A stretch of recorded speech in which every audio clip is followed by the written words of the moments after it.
तो दोस्तों, अब तक आपने देखा कि कैसे यक्षिणी अनिकेत के सपने में आकर उसे उसके मौत की चेतावनी देती है।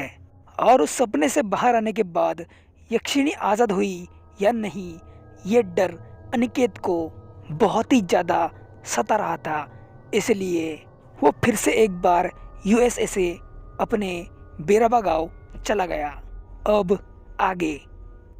अगर आपको हॉरर कहानियाँ पसंद है तो हमारे चैनल को सब्सक्राइब करके बेल आइकॉन ऑल नोटिफिकेशन पर सेट कर लीजिए।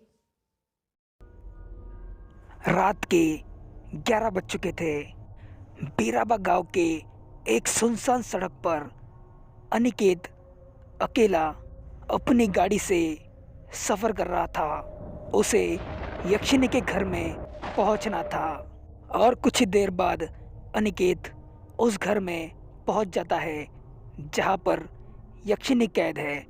मतलब यक्षिणी के घर में। उस घर के अंदर जाने के बाद अनिकेत जब उस घर को अंदर से देखता है तो वो घर उसे बहुत ही ज़्यादा अच्छा लगता है, क्योंकि वो घर बाहर से जितना ज़्यादा पुराना और अजीब लग रहा हो, लेकिन वो अंदर से उतना ही ज़्यादा खूबसूरत था। उस घर की अंदर से खूबसूरती देखकर अनिकेत अपने आप से बात करने लगा। अरे वाह, ये घर बाहर से जितना पुराना और डरावना लगता है, अंदर से ये घर बहुत ही ज़्यादा सुंदर और आकर्षक है। और इस घर की सब चीज़ें एकदम नए जैसी लग रही है। लेकिन ये घर बहुत ही बड़ा है। पता नहीं इस घर में और कितने कमरे हैं। हाँ, चलो अब अनिकेत, तुम्हें भी अब इसी घर में रहना है। अब घर तो मिल गया, अब कुछ दिन बाद एक अच्छी सी नौकरी ढूंढूंगा और इसी घर में अपना लाइफ सेटल करूंगा। उसके बाद अनिकेत सोने के लिए बेडरूम में चला गया और बेडरूम में जाने के बाद उसे उस सपने की याद आ गई, जिस सपने में उस यक्षिणी ने अनिकेत को चेतावनी दी थी। उसके बाद अनिकेत अपने आप से बात करने लगा। अरे अनिकेत, तू पागल हो गया क्या? ये वक्त सोने का नहीं है। अब मुझे देखना पड़ेगा कि ये यक्षिणी आज़ाद हो भी गई या फिर नहीं। पता नहीं, मैं जब नहीं था तब उस घर में क्या क्या हुआ होगा। कहीं कोई आया तो नहीं? नहीं नहीं, ऐसा नहीं हो सकता। मुझे उस यक्षिणी के कमरे के बाहर आज रात रुकना पड़ेगा। सिर्फ रुकना ही नहीं, मुझे पूरी रात जागना पड़ेगा। उस कमरे से यक्षिणी की आवाज़ आती है भी या नहीं।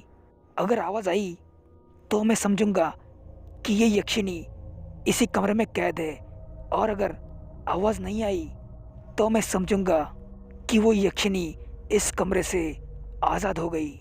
हाँ, ऐसा ही करूँगा। तभी तो मुझे पता चलेगा कि ये यक्षिणी आज़ाद हो भी गई या फिर नहीं। ऐसा बोलकर अनिकेत उस कमरे की तरफ जाने लगा जिस कमरे में वो यक्षिणी कैद है। कुछ देर बाद अनिकेत उस कमरे के बाहर पहुंच गया और बहुत देर तक अनिकेत उसी कमरे के बाहर खड़ा रहा और फिर से एक बार वो अपने आप से बात करने लगा। अरे यार, बहुत नींद आ रही है मुझे। 3 घंटे से इस कमरे के बाहर दरवाजे के सामने खड़ा हूँ। इसकी वजह से मेरे पैर भी बहुत ज़्यादा दर्द कर रहे हैं। अभी रात के 3 बज चुके हैं, फिर भी उस यक्षिणी का कोई भी आता पता नहीं है। क्या वो यक्षिणी सच में इस कमरे से आज़ाद हो गई? नहीं नहीं, ऐसा नहीं हो सकता। अगर वो आज़ाद हो भी गई तो अब तक उसने मुझे मार डाला होता। इसका मतलब वो यक्षिणी इसी कमरे में कैद है। लेकिन मुझे अभी भी कंफर्म करना पड़ेगा। क्या पता वो उस तांत्रिक बाबा के पास पहले गई हो, उसके बाद यह वापस आकर वो मेरी जान ले ले। नहीं नहीं, जब तक सुबह नहीं होती तब तक मैं यहाँ से हिलूंगा नहीं। अभी अनिकेत कुछ और सोच पाता, तभी उस कमरे से यक्षिणी की भयानक आवाज आ गई। मुझे पता है तू आ गया ना। अब चल, दरवाजा खोल, मुझे आजाद कर। देख, अगर तुमने मुझे आजाद किया तो मैं तुझे वचन देती हूँ, तुझे कुछ भी नहीं करूंगी। मैं सिर्फ उस बाबा को मौत के घाट उतारूंगी। मैं तुझे कुछ भी नहीं करूंगी। तू बस मुझे यहाँ से आजाद कर। खोल दरवाजा, निकल मुझे बाहर।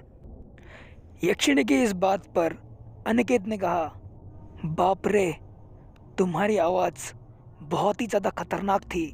मैं अभी भी डर से कांप रहा हूँ, लेकिन तुम्हारी आवाज सुन के मुझे जितना डर लगा उतनी ही खुशी भी हो रही है, क्योंकि ये जानकर अच्छा लगा कि तुम अभी भी उस कमरे में कैद हो। अब तुम बिल्कुल चिंता मत करो, मैं आ गया हूँ ना। अब देखता हूँ तुम्हें उस कमरे से आज़ाद कौन करता है।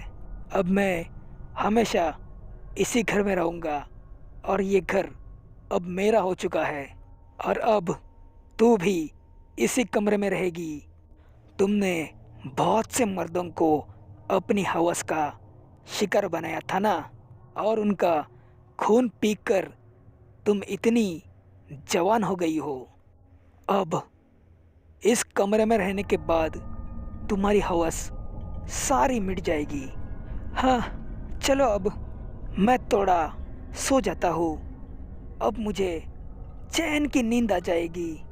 और मेरी एक बात सुनो यक्षिणी, अगर तुम्हें मेरी याद आ गई तो तुम मेरे सपने में आ जाना, वहाँ पर हम बहुत बातें करेंगे। ऐसा कहकर अनिकेत वहाँ से चला गया, लेकिन उसके जाने के बाद उस कमरे से यक्षिणी की लगातार आवाज आती रही। ऐसे मत जा, मुझे छोड़ के मत जा, मुझे बाहर निकालो, इसका अंजाम बहुत बुरा होगा। मैं कह देती हूँ अनिकेत, मुझे बाहर निकालो। अरे कोई तो आओ, कोई है, मुझे बाहर निकालो। घुटन सी हो रही है इस कमरे में, कोई तो आओ, मुझे बाहर निकालो। और कुछ देर बाद वो आवाज अचानक बंद हो जाती है, और यहाँ पर अनिकेत सो रहा था। सुबह के 7 बजे थे और कोई तो उस घर का दरवाजा खटखटा रहा था, और उसी की वजह से अनिकेत की नींद टूट गई। अरे यार, ये कौन आ गया सुबह सुबह इस घर में। ऐसा सोचकर अनिकेत दरवाजा खोलने के लिए घर के बाहर चला गया।